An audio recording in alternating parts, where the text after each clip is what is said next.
Hello everyone, how are you all? I hope you all are fine and feeling safe. Welcome back हम सबके अपने YouTube channel VMS lecture 17 में। आज हम करेंगे वमन कर्म। पंचकर्मा का आपको पता ही है, this is a fourth syllabus point and इस वीडियो में मैं आपको कंप्लीट वमन कर्म बताऊंगी। कंप्लीट पढ़ाना ही नहीं, आपको साथ के साथ याद कराऊंगी। ठीक है, तो ये वीडियो आपके लिए बहुत इंपॉर्टेंट होने वाली है क्योंकि इस वीडियो के अंदर से कम 6-7 क्वेश्चंस तो इजीली निकलते ही निकलते हैं। ठीक है, तो मे बी 10 मार्क्स के क्वेश्चन भी इसमें से निकल जाएं और 4-4 के तो बात ही अलग है, वो तो होंगे ही, 2-2 के भी होते हैं। ठीक है, तो आपको ये वीडियो विदाउट स्किप एंड तक देखनी है, विद ट्रिक्स के साथ। जो चीजें याद नहीं होती उनको ट्रिक्स के साथ समझाऊंगी और जो कंसेप्ट वैसे ही हैं उनको मैं स्टोरी के साथ समझाऊंगी। तो अपने से में से जितना बेस्ट होगा मैं आपको उतना बेस्ट अपना दूंगी। ठीक है, तो आई होप आपको ये वीडियो अच्छी लगेगी। तो इसके अंदर हम आज क्या क्या पढ़ेंगे मैं आपको बता देती हूँ। वैसे तो मैंने आपको बता ही दिया कि कंप्लीट हम पंचकर्मा का वमन कर्म पढ़ेंगे। तो उसमें आप सिलेबस में पॉइंट्स देखोगे तो सिलेबस के अंदर 19 पॉइंट हैं, तो टेंशन लेने की जरूरत नहीं है। और ये एक वीडियो आपको ये पूरा का पूरा वमन कर्म करा देगी, पूरा। ठीक है, और वो भी बहुत इजी तरीके से। तो सबसे पहले आप देखोगे तो आपको मैं बता देती हूँ क्या क्या पॉइंट्स आएंगे। Etymology, definition and importance of वमन कर्म। सेकंड आता है यूटिलिटी ऑफ वमन कर्म in health and disease. Third, indication and contraindication of woman. Fourth, knowledge of cost and agni. Fifth, journal knowledge of woman and Vamnopag drugs, property, action, preparation, preservation with special references to Madanfal, कोटज, निम्ब, यष्टि और वचा। ये हमें पढ़ना है, ये सब हम हिंदी में ही पढ़ेंगे। ठीक है, वो तो सिलेबस में इंग्लिश में दिया हुआ है, तब मैं इंग्लिश के पॉइंट पढ़ रही हूँ, बट एवर हम इन सबको हिंदी में पढ़ेंगे। 6th, पूर्व कर्म ऑफ वमन लाइक दीपन, पाचन, अभ्यंतर, स्नेह and diet. 7th, management of one gap day, अभ्यंतर एंड स्वेदन, डाइट, स्पेशल कल्प, increasing diet।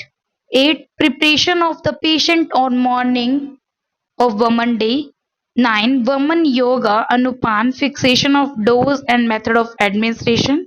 10th, administration of vamnopag drug dravya such as milk, sugarcane juice, yasti madhu and yasti madhu decoction। 11th, lakshana indicating dosh gati during the process। 12th, management during woman karma and observations। 13, symptoms of samyak yog, ayog, atiyog of woman karma। 14, post woman management। 15, types of शुद्धि, हीन, मध्य और प्रवर। 16, पेयादि संसर्जन कर्म and तर्पण आदि कर्म with their specific indications।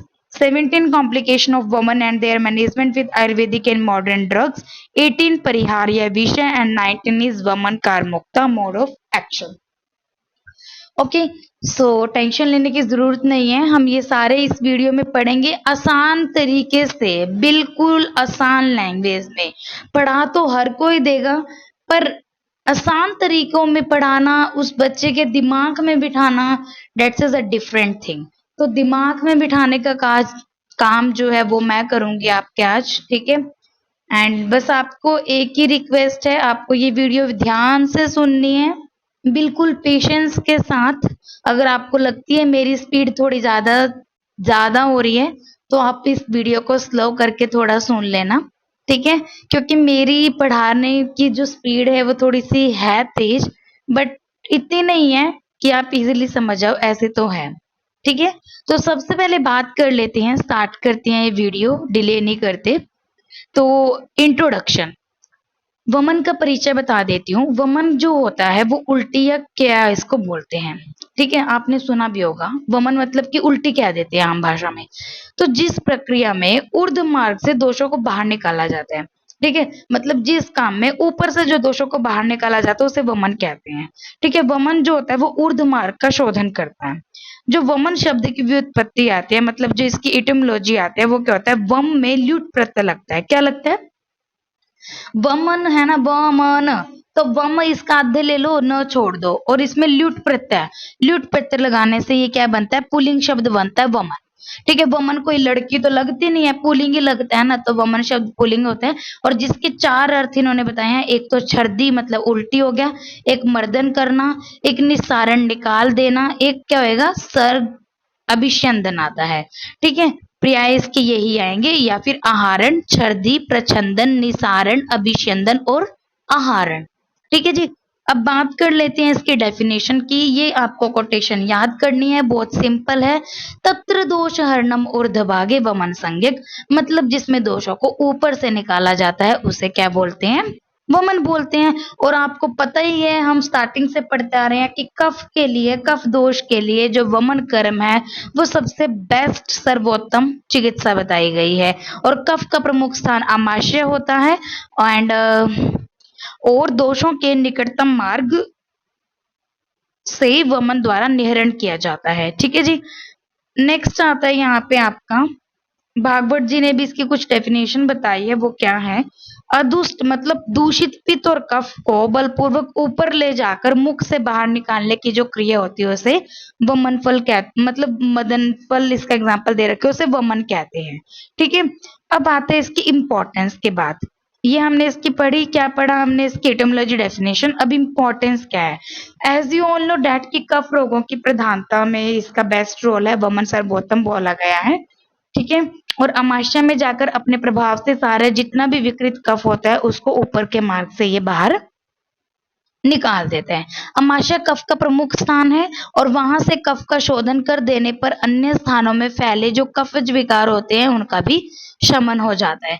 तो मैं सिंपल एक बात बताती हूँ आपको एग्जाम्पल के तौर पे, जैसे कोई भी प्लांट होता है, प्लांट है तो मैंने अगर उसकी मूल निकाल दी, जो उसके पत्ते हैं, जो उसके फल फूल है, वो नष्ट हो जाएंगे ना, क्योंकि अब जड़ ही नहीं रही तो ऊपर की चीजें क्या काम करेंगी, कुछ रहेगा नहीं रहेगा।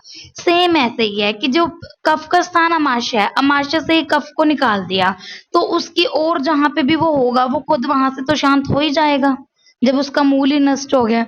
ठीक है, नेक्स्ट इन्होंने कहा है कि संपूर्ण शरीर का शोधन, वमन द्वारा अमाशय का ही शोधन नहीं होता अपितु संपूर्ण शरीर का शोधन होता है। कि ये नहीं है कि सिर्फ वमन से अमाशय ही शुद्ध होता है, सारे ही शरीर का शोधन होता है। क्योंकि पहले हम स्नेहन स्वेदन करते हैं, स्नेहन स्वेदन करने से क्या होता है, यहाँ पे क्लेद की मात्रा बढ़ती है। इस बढ़े हुए क्लेद में दोष जो होते हैं वो घुलकर अमाशय में आ जाते हैं, और वमन द्रव्य प्रयोग किया जाता है तो वो अपने उष्ण तीक्ष्ण आदि जो प्रभाव होते हैं, आगे हम पढ़ेंगे इसके 6 प्रॉपर्टीज होती हैं, उससे क्या करते हैं, आकाश और वायु महाभूत प्रदान होने के कारण उनको ऊपर से निकाल देता है। ठीक है, विरेचन पूर्व वमन विधान, मतलब स्नेहन स्वेदन तो आपको करना ही होता है। अब ये हो गया आपका पहला पॉइंट कि इसकी इटिमोलॉजी क्या है, डेफिनेशन क्या है, एंड इसकी इंपॉर्टेंस क्या है। ठीक है जी, इटिमोलॉजी वही आएगी, वम में ल्यूट प्रत्यय लगाने से आपका वमन शब्द बनता है। वमन की परिभाषा तत्र दोष हरणम ऊर्ध्वभागे वमन संज्ञकम। फिर इसकी इंपॉर्टेंस आती है, कफ दोषज में और संपूर्ण शरीर का शोधन करता है। नेक्स्ट सेकंड पॉइंट आता है यूटिलिटी ऑफ वमन कर्म इन हेल्थी एंड डिसीज्ड। देखो, अगर हम पहली बात करें धातुगत शोधन, धातुओं का ये शोधन करता है। जो कोष्ठगत दोष होते हैं, रक्त आदि धातुएं होती हैं। ठीक है, पहले आप स्नेहन करते हो ना, कोई भी कर्म है पंचकर्म में तो हमें पूर्व कर्म करना पड़ता है। तो स्नेहन द्वारा क्या होता है, शरीर में आर्द्रता आ जाती है और स्वेदन से क्लेद बढ़ जाता है। तो स्वेदन से क्या होता है, वो सारा पिंगल जाएगा, पिंगल के कहाँ आएगा, कोष्ठ में आएगा। अब आपने वमन मेडिसिन दी तो उसमें आकाश और वायु महाभूत प्रधान रहता है, तो वो अपने प्रभाव के कारण उसको क्या करेगा, दूषित चीज को ऊपर की तरफ निकालेगा।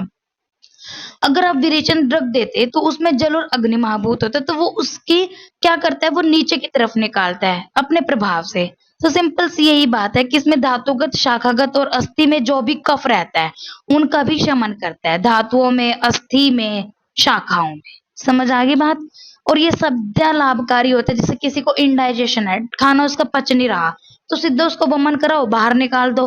विष पिया हुआ है तो बाहर निकाल दो उसका, अल्सक है तब भी, विरुद्ध आहार है तब भी, और आपका विसूचिका है तब भी एकदम से वमन जो होता है वो सद्य क्या होता है, लाभकारी होता है। ठीक है, आचार्य सुश्रुत के अनुसार जिस प्रकार वृक्ष के काटे जाने पर, वही मैंने जो ऑलरेडी आपको बात बताई है सेम वही आएगा। ठीक है, यहाँ पे इसका सेकंड पॉइंट कंप्लीट हो गया। थर्ड की बात करते हैं इसकी इंडिकेशन एंड कॉन्ट्राइंडिकेशन। तो यहाँ जो मैं आपको बता देती हूँ योग्य, जो योग्य होता है, देखो जितने भी आपके कफज विकार होते हैं उनमें आपका सारा वमन योग्य होता है। जैसे किसी को पीनस हो रहे हैं, कुष्ठ है, नवज्वर है, राजक्षमा है, ये तो चलो अलग से हो गए, लेकिन कफ वाले मैं आपको सिंपल बताऊं, प्रमेह है, किसी को मंदग्नि है, काश्वास हो रहा है, ठीक है, और अधो रक्तपित्त में आपको पता ही होगा कि रक्तपित्त में अपोजिट चिकित्सा होती है, ठीक है, अपस्मार है, उन्माद है, अतिसार है, मेदो रोग है, अर्बुद है, हृदय रोग है, ठीक है, कंठ की आगे सारी से कंठ स्त्राव है, कंठ का पाक हो जाता है, अधिजीविका, गलशुंडिका, और जितने भी कफज आपके माइंड में आए या विष पिया हुआ है तो उन सब में आपको क्या करना है, ये वमन कराना है, ठीक है जी। नेक्स्ट आते हैं वमन के अयोग्य। तो वमन के अयोग्य के लिए ना मैं आपको एक थोड़ी सी एक छोटी सी स्टोरी समझाऊंगी, ठीक है। वो स्टोरी समझनी बहुत इंपॉर्टेंट है, क्योंकि मैं ये नाम ही आपको याद नहीं करा रही हूँ, क्योंकि अगर देखो नाम याद कराने में वैसे कोई दिक्कत नहीं है, क्योंकि फिर आपको नीचे ये नाम करने पड़ेंगे अलग से याद, फिर ये अलग से पूछा भी जाता है कि उनसे क्या संभावित विकार हो सकते हैं अगर आपने अयोग्य में वमन करा दिया तो आपको मैं ट्रिक बताती हूँ। ट्रिक की एक स्टोरी है, जैसे किसी को शतक्षीण हुआ था शतक्षीण था, पहले उसका सब कुछ क्षीण हुआ था, तो क्षीण था, वो दुर्बल था, या अति स्थूल था, अति बाल था, वृद्ध था, थका हुआ था, भूख प्यास वाला था।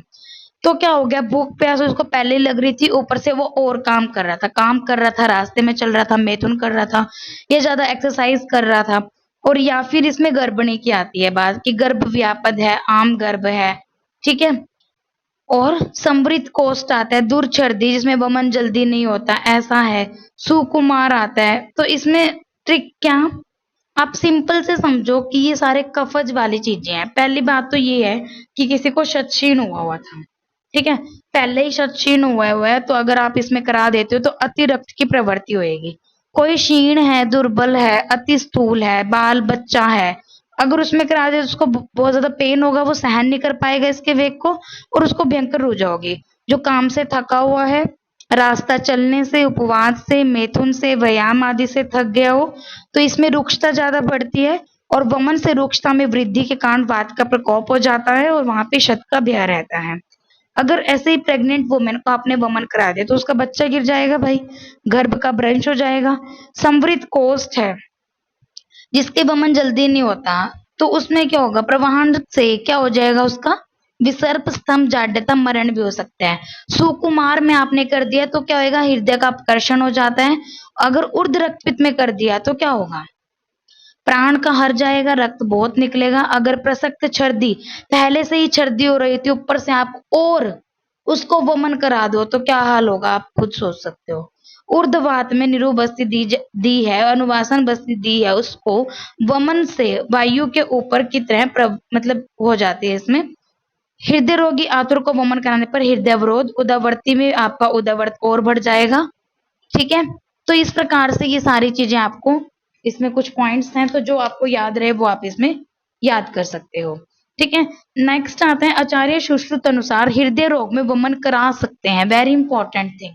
और आपने अभी भी पढ़ा होगा कि हृदय रोग में नहीं कराना है, हृदय रोगी में, ये इन्होंने बोला है, परंतु आचार्य चरक बोलते हैं कि नहीं, हृदय रोग में वमन नहीं कराना है।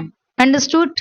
तो ये थोड़ा सा अलग सा कंसेप्ट आया यहाँ पे, तो आपको याद रखना है। सुश्रुत जी बोलते हैं करा दो, और चरक जी बोलते हैं नहीं नहीं नहीं, वमन नहीं कराना है हृदय रोग में, ठीक है।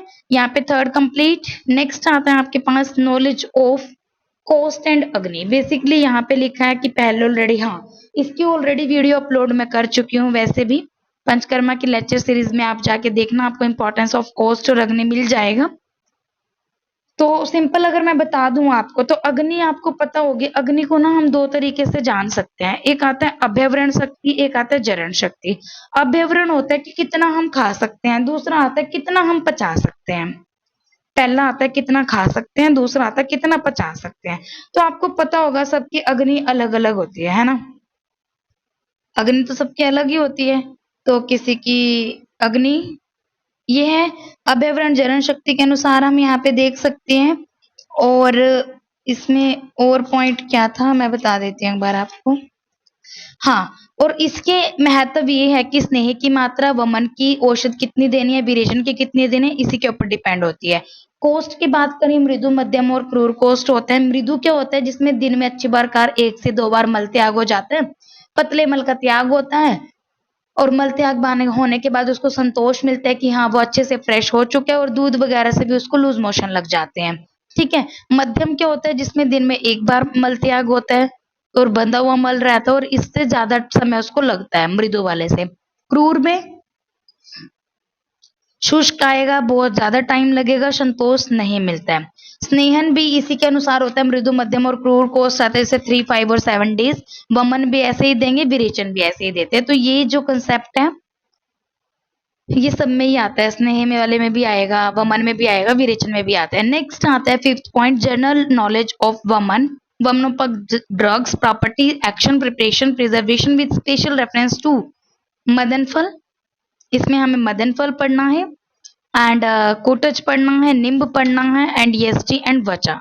तो उससे पहले इन्होंने जनरल नॉलेज की बात की है, वमन एंड वमनोपक द्रव्य की। आपको पता होंगे 6 जो टिप्स पे होते हैं, डेट सेज मदन फल, जिमोतक, इक्ष्वाकु, धमार्गव, कोटज, कृतवेदन। इसकी जो ट्रिक है वो है म ज ई धावकृत, धावकृत, म ज ई मजई, म ज ई धा व कृत, धावकृत। ठीक है। वैसे तो ये ऐसे याद हो ही जाता है, मदन फल, जिमोतक, इक्ष्वाकु, धमार्गव, कुटज, कृतवेदन। अगर किसी को नहीं हो तो उसके लिए ट्रिक है, म से मदन फल, ज से जिमोतक, ई से इक्ष्वाकु, डी से धमार्गव, कुटज, कृतवेदन आता है। ठीक है जी। कोटज में वत्सक यहाँ पे है। ठीक है। नेक्स्ट आता है इसमें वचा और देवदाली एक्स्ट्रा है बस, और मदन फल जो है वो श्रेष्ठ होता है। अब वमनोपक द्रव्य में क्या आता है, आपकी मुलेठी, कांचनार, लाल और श्वेत कांचनार आता है। ठीक है। कदम, कड़वी कुंदरू, मदार, क्षण पुष्पी, अपमार्ग और मधु। तो वमन के लिए आपको मुलेठी चाहिए। ठीक है। एंड पुनर्नवा, सॉरी कांचनार है इसके अंदर, श्वेत और रेड वाला। ठीक है। कदम्ब आता है, हिज्जल आता है एंड कड़वी कुंदरू, मदार, क्षणपुष्पी, अपमार्ग और मधु आता है। ठीक है। तो ये आपको याद रखना है, इतना कुछ खास नहीं है वैसे, आपको बस वो याद होने चाहिए, मदन फल, जिमोतक, इक्ष्वाकु, धमार्गव, कुटज, कृतवेदन, बच्चा और देवदाली। अब आते हैं इनकी कारमुक्ता देख लेते हैं, इनकी क्या प्रॉपर्टीज हैं, ये क्वेश्चन भी आपसे पूछ सकते हैं। बेसिकली प्रॉपर्टीज की बात करें तो ये 6 जो है ना, ये आपको वमन में भी आएंगे, ये आपको विरेचन में भी आते हैं। क्या है, दैट इज उष्ण, तीक्ष्ण, सूक्ष्म, व्यवायी, विकासी और प्रभाव। 5 तो सबको याद रह जाते हैं, छठा भूल जाते हैं, छठा क्या था, सिंपल है, उष्ण, तीक्ष्ण, सूक्ष्म, व्यवायी, विकासी और प्रभाव, उसका क्या एक्शन रहेगा। ओके। तो उष्ण, उष्ण क्या करेगा, अपने उष्ण गुणों से उसको पिघलाएगा दोषों को। तीक्ष्ण से क्या करेगा, वहां से खींच कर लाएगा। सूक्ष्म से स्रोतस में जाकर वहां से कोष्ठ की तरफ लेकर आता है। व्यवाही क्या होता है, शादी जैसे व्यवाही मतलब विवाह से आपको याद रखना है, शादी से पहले रस्में स्टार्ट हो जाती हैं, तो मतलब यही है इसका भी कि पाचन जो होता है ना, वामन द्रव्य पाचन से पहले ही अपना सारे शरीर में फैल जाता है वो। विकासी आपकी धातुओं को शिथिल करता है। ठीक है। और प्रभाव मतलब ऊपर की तरफ निकालता है, अपने अग्नि और वायु महाभूत होने की वजह से। ठीक है जी। नेक्स्ट आती है इसकी कल्पनाएं, मतलब इसकी फॉर्मुलेशंस। तो एक्शन देख लिया, प्रिपरेशन देख लेते हैं। तो इसकी जो फॉर्मुलेशंस हैं उसमें आप देख सकते हो 14 बता रखी है, वैसे टोटल 33 होती है। अगर आपसे वमन की कोई कल्पनाएं पूछे तो 33 होती हैं। कितनी है वमन की, 33। वमन में 3 अक्षर है, व म न, तो 3 3। ठीक है। तो इसमें से आपको जो जो याद रहे, जैसे चूर्ण है, कल्क है, कषाय है, वर्ती है, ये वागु, शाढ़व, नवनीत, अवलेह, कृष्णा, तक्र, मस्तु, घृत, मासवत, इक्षुरस, जो आपको याद रहे वो आप बता सकते हो। ठीक है। अब आता है इसके अंदर इनकी properties, action, preparation, preservation of Madan फल, कोटज, निम्ब, ईएसटी एंड वचा। तो ये आपको इसके अंदर 5 ड्रग्स पढ़नी है, ये मैं आपको अच्छे से बताऊंगी क्योंकि ये अलग से क्वेश्चन पूछा जाता है। ओके। सो इसके अंदर सबसे पहले मदन फल आता है, ये आपने डीजी में ऑलरेडी सब पढ़ा होगा, फिर भी यहाँ भी पढ़ लेते हैं। तो मदन फल क्या होता है? रेंडियस स्पाइनोसा इसकी फैमिली होती है, रूबिएसी इसकी फैमिली, रेंडियस स्पाइनोसा इसका लैटिन नेम होता है, रूबिएसी इसकी फैमिली होती है। इसका जो गण होता है वो फलिनी, अस्थापन और अनुवासन होता है। अंडरस्टूड? मतलब ये विरेचनोपक भी काम सॉरी बस्ती में भी यूज होगा।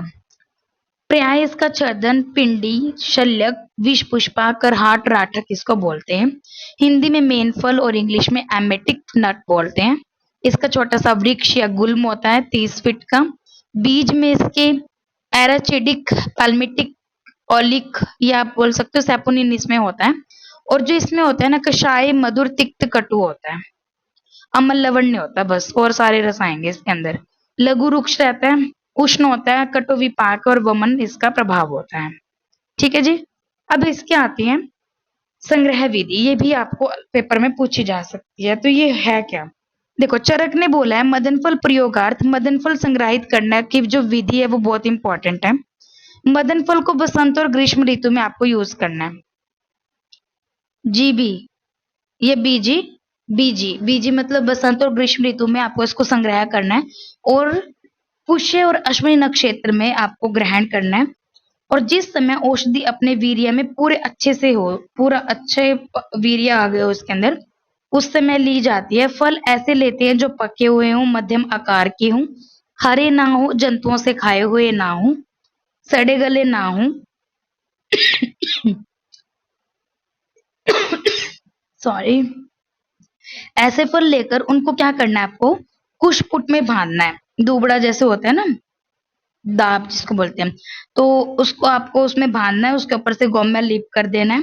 और उसको यव, मास, शाली, कुलत इनमें मूग में 8 दिन तक रख देना है। जब वो मृदु हो जाए, मधु जैसी गंध आने लगे, तो उनको निकाल कर सुखा देना है। जो बीज पिंड होते हैं उनको निकाल कर उसमें घी, मधु, ठीक है, दही, तिलकल्क इनमें घोट कर मिक्स कर कर सुखाना है। फिर नए कपड़े में उसका अच्छे से जो नया घड़ा होता है ना उसमें उसको अच्छे से रख लेना है। इन पिपलियों का उपयोग वमनार्थ करना चाहिए।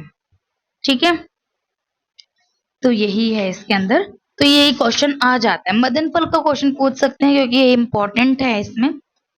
नेक्स्ट आता है आपके पास कोटच। देखो यहाँ पे ये दिखाई रखा है इन्होंने कैसे कर रखा है। नेक्स्ट आता है कोटच होलेरिना एंटीडाइसेंट्रिका, एपोसाइनेसिस की फैमिली आती है। और इसका जो गण है वो आता है, इसकी मैंने ट्रिक लिखी है। ठीक है, तो इसमें आप जैसे अर्शोगण है, ठीक है, अर्शोगण है, कंडुगण है, स्तन्य शोधन और अस्थापनोपग है। सुश्रुत का आता है यहाँ पे हेल्प, HALP करो इसको। हरिद्रा आदि, आरगवद आदि, ल से लाक्षादि, प से पिपली आदि आएगा। पर्याय इसके गिरी मल्लिका, वत्सक, वृक्षक, कालिंग और इंद्रियवाद है। हिंदी में से कूड़े या फिर कूड़ा बोलते हैं, कुर्ची इसको इंग्लिश में बोलते हैं। एंड इसका स्वरूप आपको 30 से 40 फीट ऊंचा मिलेगा। और तिक्त कसाई रस रहता है इसके अंदर, लघु रुक्ष, और ये शीत होता है बेसिकली ना कुटच। ठीक है, कटु और कफपित शामक होता है। ठीक है जी। नेक्स्ट यष्टि मधु जिसे बोलते हैं ग्लाइसिजा ग्लैबेरा, लेग्यूमिनेसी फैमिली है। जीवनिया, संधानिया, वर्ण्या, कंठया, कंडुगन, ये तो काफी सारी हैं इसकी। सुश्रुत जी की आती है काश, काश यष्टि मधु मुझे मिल जाए। काश इसका कोल्यादि, सारीवादी, अंजनादि, मधुक और क्लीतक इसका पर्याय है। मुलेठी इसको हिंदी में बोलते हैं। लिक्विराइज इसको अंग्रेजी में बोलते हैं। और इसका श्रुप होता है, गुल्म होता है। ओके, और ये भी मधुर रस का है और शीत होता है, गुरु स्निग्ध मधुर, और ये आपका वात पित्त का शमन करता है। बच्चा आता है एकोरस कैलेमस, एक्केरेसिस की फैमिली है। चरक जी के हैं लेखनी है, अर्शोघन, तृप्तिघन, अस्थापन, संज्ञानाशक, शीत का शमन। और सुश्रुत जी का है MPP। ठीक है, तो आप इसमें पिपली मुस्तादि और वचादि आएगा। इसे उग्रगंधा, षडग्रंथा भी बोलते हैं, गोलोमी भी बोलते हैं, लोमशा भी बोलते हैं। स्वीट फ्लैग इसको बोलते हैं, बच बोलते हैं। श्रुपी होता है इसका, कटुतिक्त होता है, ये लघु तीक्ष्ण, इसका उष्ण होता है, और ये मेध्य होता है, याद रखना बचा। पित्त को बढ़ाता है। नीम आता है Azadirachta indica, Meliaceae family आती है, कंडू और तिक्तघन होते हैं और सुश्रुत का लैग याद रखना है। लाक्षादि, गुड़ुचादि, आरगवदादि, प्रियाइस के पीछूमर्द, अरिस्ट और हिंगो निर्यास। हिंदी नाम नीम, अंग्रेजी मार्गोसा ट्री। ठीक है। चाल में निम्बिन, निम्बिडिन, निम्बिनिन आता है इसमें। और इसमें तिक्त कषाय होता है, लघु शीत होता है, आप सबको पता ही है इसका, तो ये आते हैं। इतना ज्यादा खास पूछा नहीं जाता वैसे, बहुत और भी बहुत है पूछने के लिए इसमें। अब आता है इम्पोर्टेंट बेसिकली इसके पूर्व कर्म। ये पूर्व कर्म इतना ज्यादा इम्पोर्टेंट तो नहीं है, देखो फिर भी क्या आएगा पूर्व कर्म में। पूर्व कर्म में आपको सबसे पहले कोई भी पूर्व कर्म आए तो सबसे पहले आपको मटेरियल इकट्ठा करना है, आतुर की परीक्षा करनी है, उसकी सिद्धता करनी है। मटेरियल में क्या क्या चाहिए आपको? वॉमिटिंग के लिए पानी चाहिए, शौचालय चाहिए, वमन पीठ चाहिए, बाल्टी चाहिए, टेबल, गिलास, कटोरी, भगोना, नैपकिन, ये सारी चीजें चाहिए। औषध में आपको क्या चाहिए? दूध चाहिए, मुलेठी का फांट चाहिए, लवणोदक चाहिए, शुद्ध जल चाहिए। दूध पिलाना है आपको, मुलेठी का फांट पिलाना है। ठीक है, ठीक है, दूध पिलाना है, मुलेठी का फांट, इक्षु रस देते हैं, लवणोदक देते हैं इसमें, और शुद्ध जल देते हैं। परिचारक, 4 परिचारक चाहिए। आतुर परीक्षा की बात करें तो इसमें आतुर परीक्षा में देश काल इन सब का आपको परीक्षा कर लेनी है, कंसेंट फॉर्म जरूर लेना है, और वाइटल्स की रिकॉर्डिंग लेनी है तीनों टाइम। ठीक है। और आतुर सिद्धता में आपको दीपन पाचन व स्नेह पान करना है। अब आता है वमन कर्म पूर्व दिन दोष उत्क्लेश, management of one gap day, अभ्यंग एंड स्वेदन। ठीक है, ये आपका 7th पॉइंट आता है।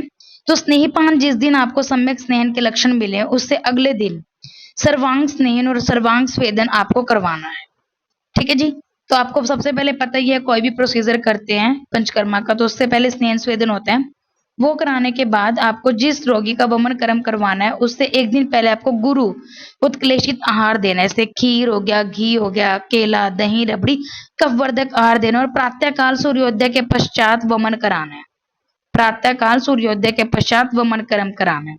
ये आपको याद रखना है कि सुबह सुबह कराना है सूर्योदय के बाद, और एक दिन पहले कैसा खाना खिलाना है उसको? कफवर्धक। फिर आता है आपका 8 point, preparation of patient on morning of वमन डे। मॉर्निंग में क्या करना है? वमन के दिन उसको वमन पूर्व मतलब ये वागोर घृत ये दूध देते हैं। ठीक है। फिर स्नेहन स्वेदन आपको पता ही है किया जाता है, उससे अच्छी तरह से बातचीत करनी है, हौसला बढ़ाना है, फिर उसको साफ सुथरे कपड़े पहना देने हैं। ये आपको करना है सिर्फ। नेक्स्ट आता है 9th पॉइंट, दैट इज वमन योगा अनुपान। हाँ, ये इसका एडमिनिस्ट्रेशन का रहेगा 9th पॉइंट, वमन योग अनुपान, fixation of dose and method of administration. तो इसमें हम पढ़ेंगे वमन योग का निर्माण विधि और वमन की विधि। तो वमन कराने वाले औषध पिलाने के बाद से जब तक वमन का वेग पूरा नहीं होता वो सारा प्रधान क्रम में आता है। ठीक है। तो इसमें सबसे पहले उन्होंने क्या बोला है? वमन हेतु रोगी को आरामदायक कुर्सी या वमन पीठ पर बिठाना है। बिठाया उसको, फिर उसको क्या करना है? पीछे से इतनी ऊंची हो कि उस सिर को भी उसको टिका रहे उसका सिर। ठीक है। उसको एप्रन पहना देना है। कुर्सी के दोनों हाथों पर एक एक छोटी तौलिया उसको रख देना है, मुंह साफ कर सके जिससे वो। ठीक है। वाइटल्स रिकॉर्ड करने हैं उसकी। अब आता है औषध पान। औषध पान में क्या आएगा? वमनार्थ औषध पान से पहले रोगी को सबसे पहले ध्यान से सुनना है, आकंठ दूध या इक्षुरस आपको पिलाना है। या तो उसको दूध पिलाओ या फिर आपको क्या करना है? इक्षुरस पिलाना है। ठीक है, समझ आया? तो उससे पहले तो आपको ये वागो और घृत देना ही देना है। उससे बाद आपको क्या देना है उसको? आकंठ दूध या फिर इक्षुरस, जिसका मापन लिया जाता है तथा जितना पान कराते हैं उतना चार्ट बना लेना आपको। फिर वमन योग देते हैं जब रोगी बिल्कुल दूध या इक्षुरस पीने से मना कर दे, आकंठ पान हो जाए। ठीक है। देखो, वमन दिया, वमन पूर्व आपको ये वागु दिया, फिर दूध देना है, फिर मधु यष्टि फांट, लवणोदक, फिर दूध पिलाना है, अकंठ दूध पान उसको कराना है। ठीक है जी। और वमन योग उसको देने हैं मधु के साथ मिक्स करके, या मधु यष्टि फांट पान उसको पिलाना है। ठीक है। मधु यष्टि फांट, देखो इसमें इन्होंने क्या क्या किया है मैं आपको सिंपल बताती हूँ, आप पिक्चर से समझो, और कुछ समझने की इसमें इतनी जरूरत है ही नहीं। तो इसमें आपको क्या क्या समझना है? सबसे पहले आपने उसको ये वागू का पान कराना है, फिर आपको दूध पिला दिया, दूध पिलाने के बाद उसको आपको मधु यष्टि फांट पिलाया, फांट पिलाने के बाद नमक वाला पानी पिलाया, नमक वाले पानी के बाद ऊपर से और दूध पिलाया, फिर आकंठ दूध पान पिला दिया। फिर आपको इसका मेडिसिन का योग बनाना है। मेडिसिन योग बनाने के बाद उसको मिक्स करना है मधु के साथ, उसको पिला देना है और मधु यष्टि का फांट उसको दोबारा से देना है। जब वो दोबारा से देगा ऊपर से, उसके बाद लवणोदक पान कराना है उसका आपको, ठीक है। दोबारा उसको नमक वाला पानी देना है, फिर वमन का उसका वेग आएगा, ठीक है। और वमन वेग लवणोदक सेवन पश्चात उसको देना है। वमन वेग कब आएगा? लवणोदक सेवन पश्चात, ठीक है। लवणोदक उस आपने सास में पानी पिलाया था ना नमक वाला, तब, ठीक है जी। और तब तक करना है जब तक पित्त ना जाए, पित्तांत, ओके। पित्तांत वमन आपको कराना है, ठीक है। तो सबसे पहले कोई भी पेशेंट आए, ये वागू और आपको ग्रीड देना है। उसके बाद आपको दूध, मधुयष्टि फांट, नमक वाला पानी, फिर दूध, ठीक है। फिर आपको वो योग देना है मिला के, फिर मधुयष्टि फांट, फिर आपको मधुयष्टि के बाद आपको लवणोदक पानी, फिर उसको वॉमिटिंग हो जाएगी। अब आते हैं वामक योग, ये भी इंपॉर्टेंट है, 2 मार्क्स में पूछ लिया जाता है वामक योग। तो मदन फल आएगा, वचा, सेंधव और मधु। योग आपको बोला है ना कि योग देना है, तो उस योग में होता क्या है ये आपको पता ही होना चाहिए। मदन फल होता है, वचा होता है, सेंधव होता है और मधु होता है, ठीक है। मदन फल होता है, वचा होता है, सेंधव होता है और मधु होता है। तो मदन फल 4 होता है, वचा 2, सेंधव 1 और मधु आवश्यकता अनुसार लेना, ठीक है। और यहाँ पे एक मंत्र बता रखे है, इस मंत्र का वाचन करना चाहिए, कोई करता नहीं है, कोई बात नहीं, ठीक है। नेक्स्ट आता है आपके पास लक्षण, दोष गति लक्षण। लक्षण इंडिकेटिंग दोष गति ड्यूरिंग द प्रोसेस, ये आपका 11th पॉइंट है। वमन औषध पिलाने के बाद आपको 48 मिनट तक परीक्षा करनी है, ठीक है। जैसे बस्ती में करते हैं ना 48 मिनट तक, इसमें भी आपको 48 मिनट तक वेट करना है। ललाट पर स्वेद बिंदु दिखे तो ये जाने कि दोष स्रोतस में विलीन हो रहे हैं। अगर आपको ललाट पे उसको स्वेटिंग दिखती है तो ये देखना है कि हाँ अब इसके दोष पिघलने लग गए हैं, द्रवीभूत होकर ऊपर आने लगे हैं। अगर उसको हॉरिपिटेशन हो जाए, रोमहर्ष हो जाए, तो देखना है कि अपने स्थान से वो हिल लिए आप, दोष कोष्ठ में आएंगे। अगर कुक्षी में आदमान हो जाए तो समझ जाए कोष्ठ में आ चुके हैं। अगर हल्लास और लालस्राव होए तो अमाशय के ऊपर आ गए हैं। 4 बातें हैं, पहले तो स्वेटिंग उसके ललाट पे होगी, तो फिर रोमहर्ष, फिर आदमान, फिर उसको हल्लास और लालस्राव होगा, ठीक है। ललाट पर आया है तो मतलब हाँ अभी ये पिघलने शुरू हुए हैं। रोमहर्ष मतलब अपने स्थान से आ लिए हैं वो कोष्ठ की तरफ। अगर कोष्ठ में आ गए तो आदमान मिलेगा, फिर ऊपर आ गए आदमान से तो हल्लाश और लालस्राव मिलता है। नेक्स्ट है मैनेजमेंट ड्यूरिंग वमन कर्म एंड ऑब्जर्वेशन, वमन कर्म निरीक्षण। तब रोगी को सामने स्टूल पर रखे वमन पात्र या वमन पीठ में वमन करने के लिए कहते हैं। यदि वमन ना हो रहा है तो कमल याल या एरंड याल ये खुद की उंगली अंदर डाल के उसके कंठ में स्पर्श करके रोगी को कहा जाता है। वमन वेग आने पर परिचारक रोगी के पीठ नीचे से ऊपर की ओर, नीचे से ऊपर की ओर आपको सहलाना है कि जिससे नीचे से ऊपर चले जाए उसके दोष। दूसरा, परिचारक शंख प्रदेश और ललाट को हाथों से दबाए, इससे शीघ्रता से वमन होता है, ठीक है। ये आपको याद रखना है। नेक्स्ट आता है परिचारक को बीच बीच में पहले मुलेठी फांट को पूरा होने के बाद लवणोदक आदि को पिलाते रहना चाहिए। बीच बीच में जैसे मुलेठी पिलाई, लवणोदक पिला दिया, और ये सारा आपको लिखना है कि कितना कितना आपने पिलाया। तो 8 वेग आने या पितांत लक्षण आने पर आपको सम्यक समझ लेना चाहिए कि हाँ अच्छे से आपका वमन उसको हो चुका है। अब आता है कुछ पिए हुए द्रव अर्थात पीत द्रव का वमन द्वारा निकाला गया का मान नोट कर लेना चाहिए कि कितना उसका निकला है, थोड़ा सा, ठीक है। नेक्स्ट आता है आपके पास यहाँ पे वमन के सम्यक हीन अतियोग के लक्षण। तो ये सम्यक हीन अतियोग क्या आएगा, ये 13 पॉइंट है आपका। सम्यक लक्षण क्या आते हैं? सम्यक लक्षण आएंगे, इसके अंदर कफ निकलेगा सबसे पहले, फिर आपका पित्त निकलता है, फिर इसमें वात निकलता है। याद रखना है इसकी जो सीरीज आती है वो कफ, पित्त और वात आती है, ठीक है। हृदय, पार्श्व शरीर, इंद्रिय, इनकी शुद्धि, शरीर में हल्कापन होगा और शरीर में लघुता, शरीर से दीप्ति होगी अग्नि की, कंठ की शुद्धि, मन प्रसाद और वमन के समय अधिक कष्ट ना होना। अगर हीन होगा तो कोट कंडू हो जाएंगे, सफोट हो जाएंगे, वमन का वेग ठीक से ना होना, एक एक कर होना, केवल औषधि बाहर निकलना, शरीर में भारीपन हो जाएगा, सफोट हो जाएगा, कंडू, ज्वर का होना, कफ प्रसेक, हृदय में भारीपन होगा। अगर ज्यादा हो गया तो क्या आएगा? झागदार रक्त चंद्रिका का निकलना, मोह मतलब मोह हो जाएगा, तृष्णा, मूर्छा, निद्रा का नाश, दाह मतलब सारे पित्त वाले इसमें आपको लक्षण मिलेंगे। नेक्स्ट आता है इनका उपचार। आपको शीतल जल से परिषेक करके घी चीनी मिलाकर उसको आपको कफर मंथ देना है। ठंडा पानी देना है, उसमें घी चीनी मिलाकर उसको आपको पिलाना है।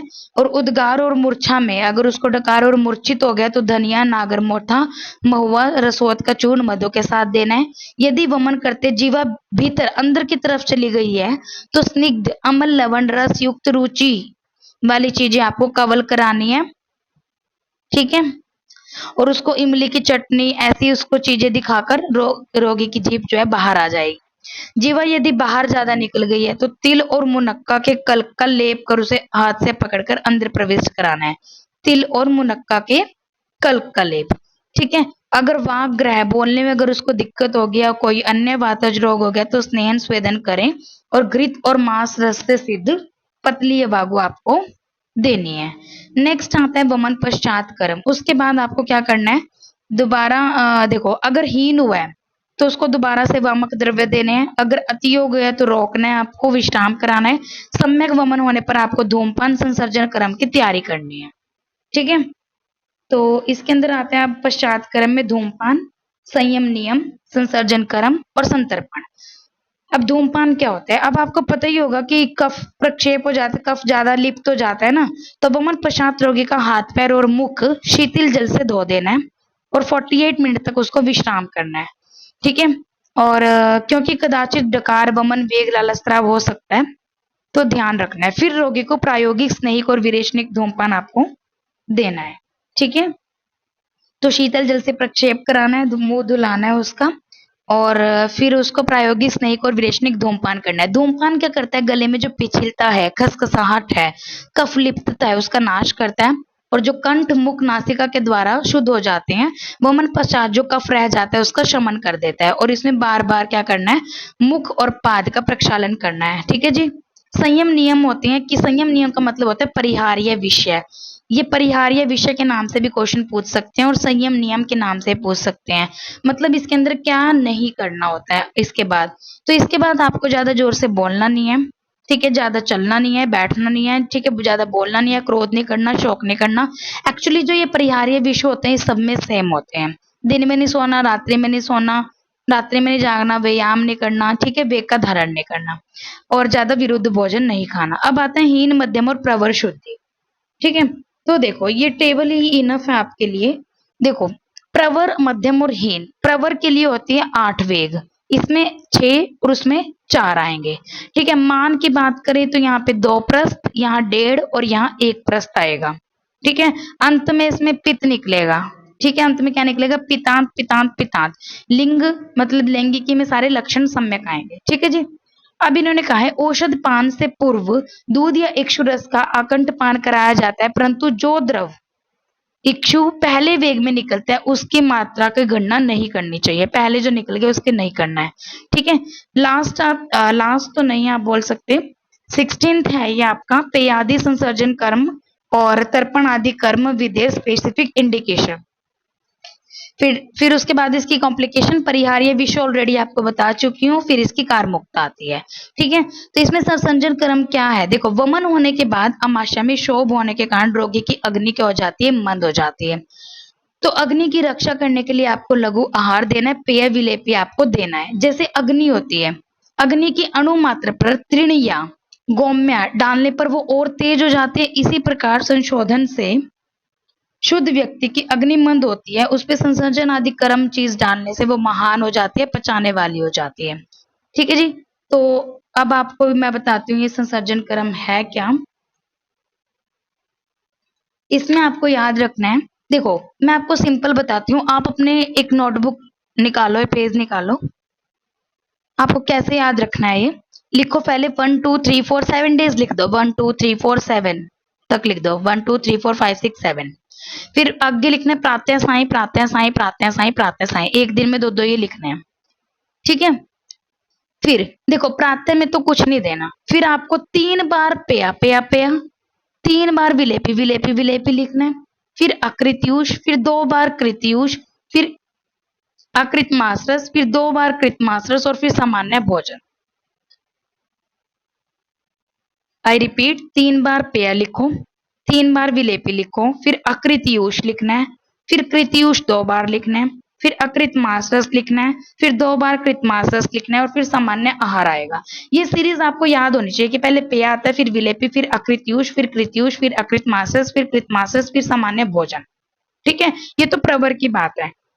मध्यम में क्या है, उसी के आगे मध्यम की हेडिंग डाल लो। मध्यम में क्या करना है, ये चीजें आपको एक एक घटा देनी है। जैसे पेय 3 है तो यहाँ 2 बार कर दो, विलेपी 3 है तो 2 बार कर दो। अब अकृत तो खुद ही 1 है तो उसको 1 बार रहने दो, कृत 2 बार है उसको 1 बार कर दो, अकृत मासरस 1 बार है 1 बार रहने दो, कृत मासरस 2 बार है उसको 1 बार रहने दो। ठीक है, और सामान्य आहार आएगा। तो इसमें 5 दिन बनेंगे और ऊपर वाले में 7 बन रहे थे। समझ आया, इसमें 1 घटा दो। अब जो अवर आता है उसमें तो बिल्कुल ही आपको एक एक क्या पेया कर देना है, विलेपी कर देना है। कृत अकृत अलग अलग लिख रहे थे तो यहाँ पे इकट्ठे कर दो, कृत अकृत यूष और कृत अकृत मासरस और फिर सामान्य भोजन। ठीक है जी, तो ये आपकी क्या बनेगी, अवर की बन जाएगी और ये 3 दिन की होगी। ठीक है जी, समझ आ गया इतना। तो नेक्स्ट ये टेबल सारी ऐसे ही बना रखी है जो मैंने अभी बताई है आपको, वो ही है ये। ठीक है, नेक्स्ट आता है अब आपके पास जो प्रवर होता है, ये तो आपको याद करने की इतनी लोड ही नहीं है। नेक्स्ट आता है संतर्पण क्रम। संतर्पण क्या है, रोगी की निर्बलता एवं दोष आदि का विचार कर संसर्जन क्रम के स्थान पर आप संतर्पण क्रम करा सकते हो। मतलब उसको जैसे आचार्य चरक ने कहा है कि जिस रोगी के कफ पित्त का शोधन पूर्ण रूप से ना हुआ हो, जो मद पीने वाला हो, वात पित्त प्रकृति का हो, तो उसे तर्पण आदि क्रम के साथ पथ्य देना चाहिए। ठीक है, तो तर्पण के लिए आप उसको क्या दे सकते हो, जैसे लास्ट में लिखा है फाणित, दही, जल, कांजी, ये सब आप दे सकते हो। जौ का सत्तू आप दो, उसमें चीनी मिलाकर, मधु मिलाकर, मदिरा घोलकर आपको दे सकते हो। ठीक है, नेक्स्ट आता है वमन उत्तर शोधन पश्चात कर्म। तो शमन हेतु क्या करना है आपको, वमन के बाद यदि अन्य उपक्रम ना करना हो तो आपको शमन औषधि स्टार्ट कर देनी है। और अगर विरेचन करना है तो क्या करना है इसके बाद, तो देखो 7 दिन बाद शाम को प्राकृत भोजन के बाद पुनः 90वें दिन से प्रारंभ स्नेहपान करना है। स्नेहपान के बाद 15वें दिन आपको विरेचन करना है, क्योंकि 3 दिन आपको स्नेहपान कराना पड़ेगा, 3 दिन विश्राम कराना पड़ेगा। ठीक है, तो ये आपको याद रखना है। और 7 दिन का तो आपको वो चलता ही है संसर्जन क्रम।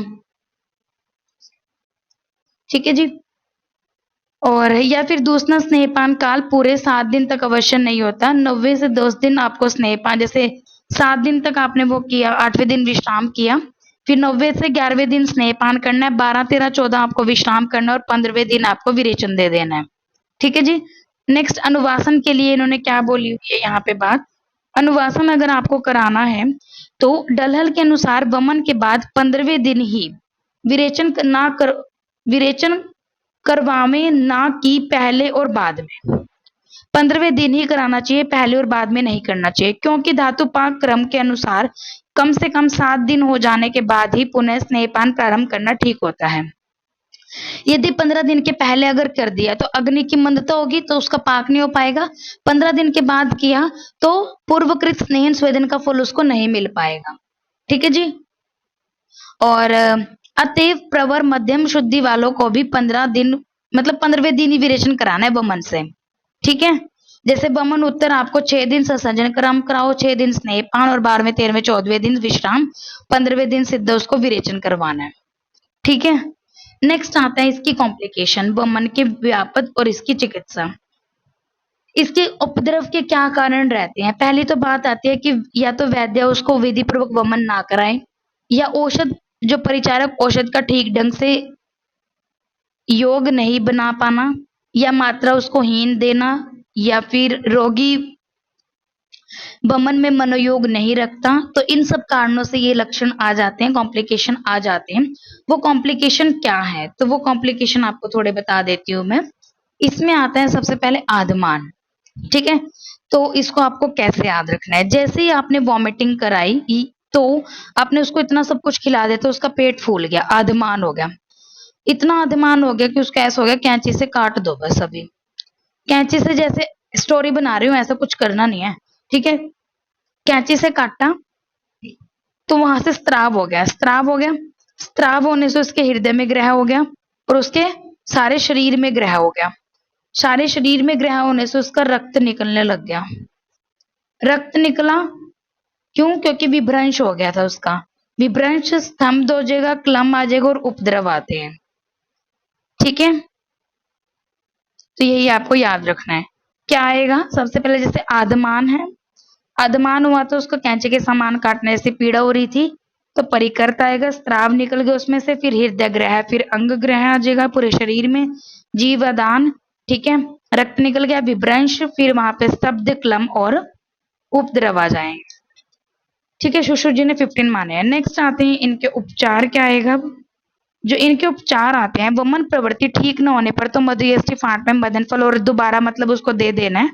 अगर उसका सुगमता से पूर्णता के लिए सुकुष्ण लवणोदक पिलाना है। यदि अंग ग्रह आदि उपद्रव आते हैं तो आपको दीपन पाचन देना है। बस। नेक्स्ट आता है वमन उत्तर परिहार्य विषय, वही जो ऑलरेडी मैं बता चुकी हूँ आपको, क्या खाना है क्या मतलब ये सब चीजें नहीं करनी है, ज्यादा बोलना नहीं है, ज्यादा बैठना नहीं है, ये सब आएगा।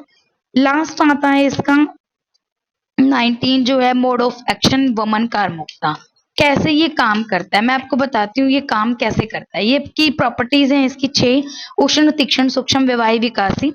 ये आपके हृदय में जाएगा, हृदय में जाने से धमनियों में जाएगा, धमनियों से क्या करेगा, स्थूल, बड़े और छोटे जितने भी चैनल्स हैं उनमें जाएगा, उनमें जाने से क्या होगा, सारे शरीर में जाएगा और उष्ण होने से पिघलाएगा, तीक्ष्ण होने से वहां से उसको खींच कर लेकर आएगा और अपने अनुप्रभाव से क्या करता है, काम करता है और अमाशय की तरफ ये लेकर आएगा और आकाश और वायु गुण प्रधान होने की वजह से ये ऊपर की तरफ दोषों को फेंक देते हैं, उसे वमन कहेंगे।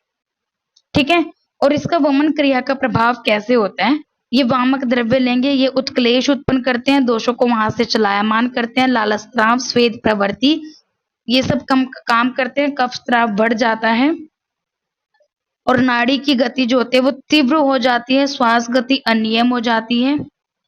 और ये तो इतना कुछ याद करने की जरूरत आपको नहीं है। ठीक है, और फिजियोलॉजी आती है, ये फिजियोलॉजी में भी इतना कुछ तो आपको करना ही नहीं है, जस्ट क्योंकि मोड ऑफ एक्शन पूछा है ना तो आपको सीधा कार्मुकता बतानी है जो इसमें है आयुर्वेदा में। 4 नंबर से ज्यादा का ये क्वेश्चन नहीं पूछा जाता, तो आप इसमें सीधा आयुर्वेद बताना है आपको। जो ये संप्राप्ति मैंने आपको बताई है ये आपको सारी यहाँ पे बता देनी है। इसमें क्या है, कुछ नहीं है, सिर्फ इसमें कहना है आपको कि ये 6 लक्षण आपको दिखेंगे, नहीं 6 गुण वाली होती है। हृदय में जाएगी, हृदय में धमनियों में अनुसरण करेगी, छोटे बड़े स्रोतस में जाएगी, फिर उष्ण होने से तो वहां से पिघलाएगी और जो तीक्ष्ण होने से वहां से खींच के लेके आएगी, अनुप्रभाव से काम करती है और अपने आकाश और वायु महाभूत होने की वजह से ये क्या करती है, आकाश और वायु महाभूत होने की वजह से क्या करती है, दोषों को ऊपर की तरफ फेंक देती है, उसे वमन कहते हैं। ठीक है, तो यहाँ पे ये कंप्लीट आपका वमन कंप्लीट हो गया चैप्टर। अगर आपको इसमें कोई भी डाउट हो तो आप मुझे कमेंट कर देना। आपको ये वीडियो कैसी लगी प्लीज मुझे कमेंट सेक्शन में जरूर बताना, आई थिंक आपके लिए हेल्पफुल जरूर होगी।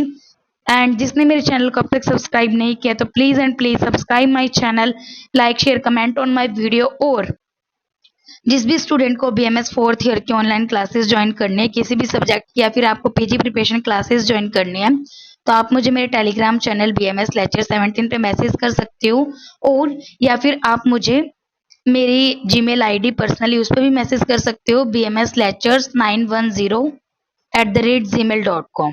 ठीक है, एंड जिसने सब्सक्राइब नहीं किया तो प्लीज प्लीज सब्सक्राइब जरूर करें। ठीक है, लाइक भी जरूर करें एंड कमेंट मुझे जरूर बताना कि आपको ये वीडियो कैसी लगी है।